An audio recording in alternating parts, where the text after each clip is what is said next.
오늘 잠언 13장 말씀을 통해서 우리 가운데 찬송과 지혜가 넘치게 되시기를 간절히 소망하며 제가 받은 은혜를 함께 나누고자 합니다. 우리는 잠언을 통해서 실제적인 삶의 지혜를 얻고 있는데요. 어제 12장에 이어 오늘 13장에서 계속 주시고자 하는 지혜는 말에 관한 것입니다. 말을 듣는 것, 또 어떻게 말을 해야 되는가 하는 내용입니다. 말을 듣는 것과 말하는 것은 서로 연결이 되어 있습니다.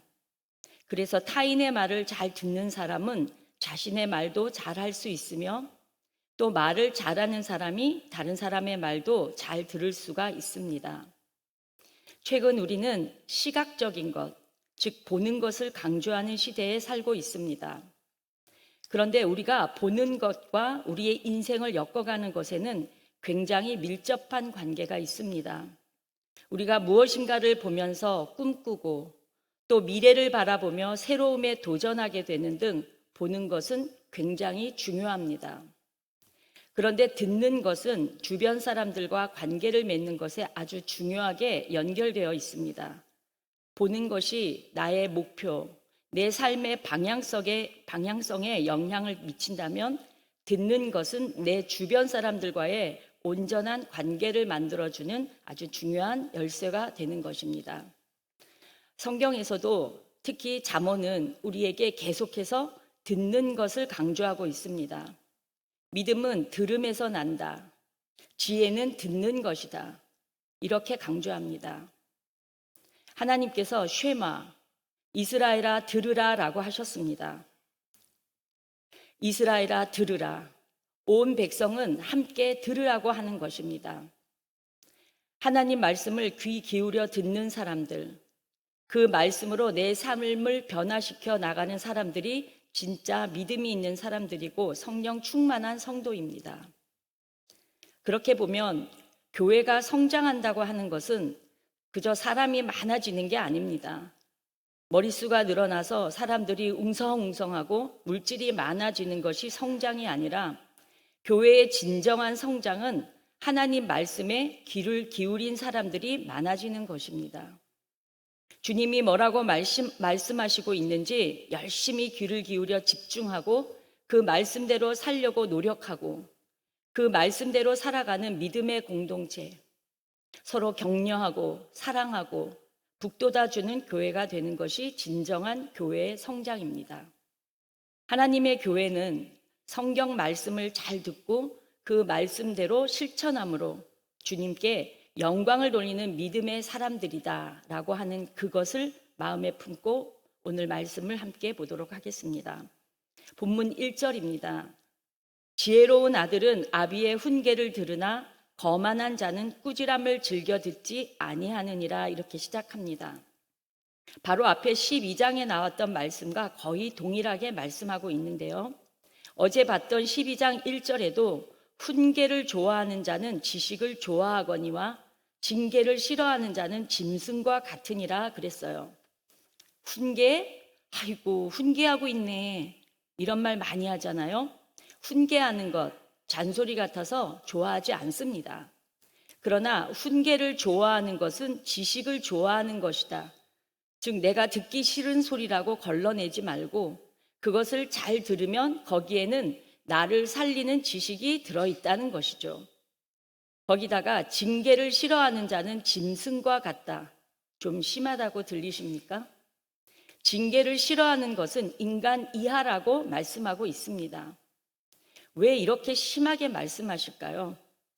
왜냐하면 부모와 자녀라고 하는 이 관계는 믿음의 대를 이어가야 하는 하나님 나라의 최고의 가치이기 때문입니다. 그런데 이 최고의 가치인 믿음의 전승이 오늘날은 다를까요?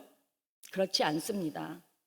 하나님께서는 이스라엘 백성에게 아버지와 어머니가 아닌 다른 그 누구에게도, 학교 선생님에게도, 학원 선생님에게도, 다른 어떤 스승도 아니고 부모에게 믿음을 전승할 책임을 말씀하셨고, 자녀는 그 부모의 말씀에 순종함으로 하나님을 믿는 믿음을 그 마음에 품으라고 여러 번 강조하셨습니다. 여러분, 성경에서 부모 말을 듣지 않는 자녀에 대해서 어느 정도의 처벌을 가이드하고 있을까요? 오늘 13장 1절에서도 지혜로운 아들은 아비의 훈계를 들으나, 여기까지는 좋습니다. 부모님 말씀 잘 들으면 뭐 훌륭하게 되나 보다. 그런데 거만한 자는 꾸지람을 즐겨 듣지 않는다. 여기서 거만한 자란 굉장히 나쁜 말로 부모를, 어른을 무시하는 것, 깔보는 것입니다. 그리고 이 세상 어떤 것도 귀하게 여길 줄 모르는 사람을 말합니다. 그러니까 히브리 개념에서 보면 가치가 없고 어떤 기대를 할 수가 없고 인간 말종이고 정말 아무 열매가 없는 사람이다라는 의미를 담고 있습니다. 그러면 부모의 꾸지람을 듣지 않는다고 해서 이렇게까지 사람을 폄하하는 표현을 왜 하실까? 그것은 바로 하나님 나라는 부모가 자녀의 신앙을 책임지고 부모가 자녀의 신앙을 길러줌을 통해서 확장되는 나라로, 바로 가정에서 출발하는 하나님의 가치가 그만큼 소중하다는 것을 말씀하고 있는 것입니다. 여러분, 광야 생활을 하던 이스라엘 백성이 약속의 땅 가나안에 들어가기 전에 모세가 자녀들이 부모의 말을 듣지 않으면 어떻게 해야 하는지를 신명기를 통해서 말씀하고 있는 내용을 같이 한번 보겠습니다. 신명기 21장 18절로 21절을 한번 찾아보시겠어요? 신명기 21장 18절부터 21절까지입니다. 찾으셨으면 제가 읽겠습니다. 사람에게 완악하고 패역한 아들이 있어 그의 아버지의 말이나 그 어머니의 말을 순종하지 아니하고 부모가 징계하여도 순종하지 아니하거든 그의 부모가 그를 끌고 성문에 이르러 그 성읍 장로들에게 나아가서 그 성읍 장로들에게 말하기를 우리의 이 자식은 완악하고 패역하여 우리 말을 듣지 아니하고 방탕하며 술에 잠긴 자라 하면, 그런 다음에는 어떻게 해요? 21절입니다. 성읍의 모든 사람들이 그를 돌로 쳐 죽일지니라. 이같이 내가 너희 중에서 악을 제하라. 그리하면 온 이스라엘이 듣고 두려워하리라. 여러분, 이 말씀에 동의하시겠습니까? 아마 대부분 에이 뭐 이렇게까지 그런 마음이 드시나요? 아니, 부모 말 좀 안 듣는다고 이렇게까지 돌로 치는 건 좀 심한 것 아니야? 그냥 좀 몇 대 때리고 그냥 혼 좀 내서 집에 보내면 되지 않나 라고 생각할 수도 있는데요. 하나님은 그렇게 말씀하고 있지 않습니다. 하나님은 모세를 통해서 이 약속의 땅 가나안에 들어갔을 때 부모 말 듣지 아니하는 패역한 자녀는 반드시 돌로 치라고 하셨어요. 왜 그럴까요? 왜 그렇게 하나님이 심하게 말씀하실까요? 그것이 단순히 한 가정의 문제가 아니라 온 나라와 민족과 사회가 관심을 갖고 또 그건 정말 해결해야 될 가장 중요한 문제라는 것입니다. 자녀의 불순종, 거기서부터 모든 악이 발생하고 거기서부터 모든 나라와 민족이 무너지는 시작이 된다는 것입니다. 여러분, 이것은 매우 중요한 말씀입니다. 오늘날 이 사회를 한번 돌아보시기 바랍니다. 청소년들이 사회에서 손가락질 받고 지탄을 받고 학교마다 일진이 우글거리고, 그 문제가 어디서부터 발생된 문제입니까? 사회일까요? 학교일까요? 아닙니다.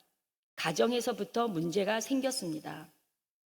그 가정에 그 부모가 자녀의 불순종을 별로 중요하게 보지 않았어요. 왜요? 부모님은 돈을 벌어야 하니까. 물질이 중요해졌으니까 신앙보다 물질이고 교육보다 물질이고 모든 게 다 물질 생활에 끌려가다 보니까, 또 자녀가 이 사회에서 중요하게 생각하는 대학 가야 하니까, 취직해야 하고 경쟁에서 살아남아야 하니까 부모님이 더 이상 자녀에게 하나님 말씀 교육과 말씀에 대한 순종을 신경을 쓰지 않아요. 부모가 더 이상 자녀의 믿음과 자녀의 신앙을 돌보지 않아요. 그러니까 자녀가 부모를 무시하고, 부모는 돈이나 벌어다 주는 사람으로 돈 많이 버는 부모는 존경하고 돈 못 벌어주는 부모는 함부로 여기고 무시하고 엄마 아빠가 뭘 아느냐고 말하며 부모님의 말을 듣지 않는 자녀로 만들어 버렸어요. 그랬더니 이 시대가 어떻게 됐습니까? 정말 말로 다 할 수 없는 무방비 상태의 혼돈의 시대가 되어버린 겁니다. 즉 하나님 말씀이 옳았던 것이죠. 부모의 말을 듣지 않는 자녀에 대해서 온 사회가, 온 공동체가 함께 대처하고 대응해야 된다라고 말씀하실 정도로 부모가 자녀에게 주는 믿음의 훈계는 그만큼 중요한 것입니다. 그러면 그 말씀을 잘 듣는 자녀는 어떻게 살아가게 되는가요? 오늘 13장 2절은 이렇게 말합니다. 사람은 입의 열매로 인하여 복록을 누리거니와 마음이 괴사한 자는 강포를 당하느니라. 자, 이제 부모님의 훈계를 잘 들었으면 그 자녀는 부모님이 주신 말씀을 귀로 듣고 마음에 품고 삶으로 살아내서 그것이 다시 입으로 나오는 것이며 그 입의 열매로 인하여 복록을 누린다고 합니다. 복록은 원래 의미는 선하다, 좋다, 완전하다라는 뜻입니다. 그러니까 사람은 입의 열매로 인하여 하나님의 선하심, 하나님의 완전하심을 누리면서 하나님의 자녀다운 삶을 살게 된다는 말입니다. 그런데 마음이 괴사한 자, 이 말의 뜻은 불성실하다라는 의미입니다. 불성실하다, 즉 말씀을 잘 듣지 않는다. 그래서 마음에 쌓여진 말씀이나 훈계가 없으므로 불성실한 사람은 강포를 당한다고 했습니다. 이 말은 싸움질이나 하고 얻어 터지고 다닌다라는 얘기입니다. 하나님의 말씀을 잘 듣고 부모님의 훈계를 잘 듣고 그 말을 입으로 뱉은 사람은 하나님의 선하심을 누리고 살아가지만 마음이 괴사한 자, 불성실한 사람, 들은 것이 없는 사람, 그래서 들은 것이 없으니까 말할 것이 없는 사람은 늘 힘만 쓰고 윽박지르고 싸움질하고 다니다가 결국은 얻어 터진다는 거예요. 여러분, 여기에 우리 자녀들의 미래가 달려 있는 것입니다. 이제 말씀을 맺겠습니다. 오늘 아침 하나님의 말씀을 잘 듣고 새기는 자녀에 대한 교훈을 우리가 보았는데요.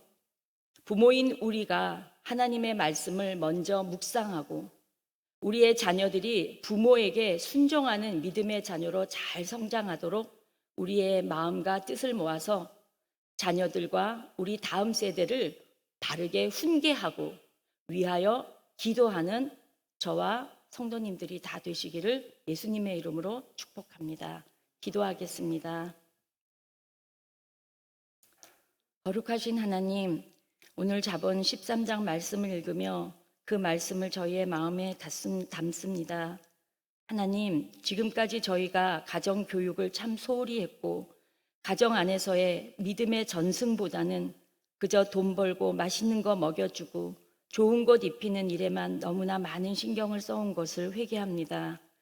우리의 자녀들이 말씀을 듣지 않는다고 해서 더 이상 말하지 않고 귀 기울이지 않는다고 해서 더 이상 권면을 포기했던 우리를 불쌍히 여겨 주시옵소서. 하나님의 진리, 하나님의 귀한 말씀을 이제는 마음에 담고 우리 자녀들에게 말로 들려주는 믿음의 부모가 되게 하여 주시옵소서. 이 일에 대하여 다시 한번 저희들 결단하게 하시고 하나님의 말씀을 듣고 그 말씀으로 내 마음을 채우고 그 말씀으로 기도하고 그 말씀을 이루며 살아가는 하나님의 백성들이 되게 하여 주시옵소서. 예수님의 이름으로 기도합니다. 아멘.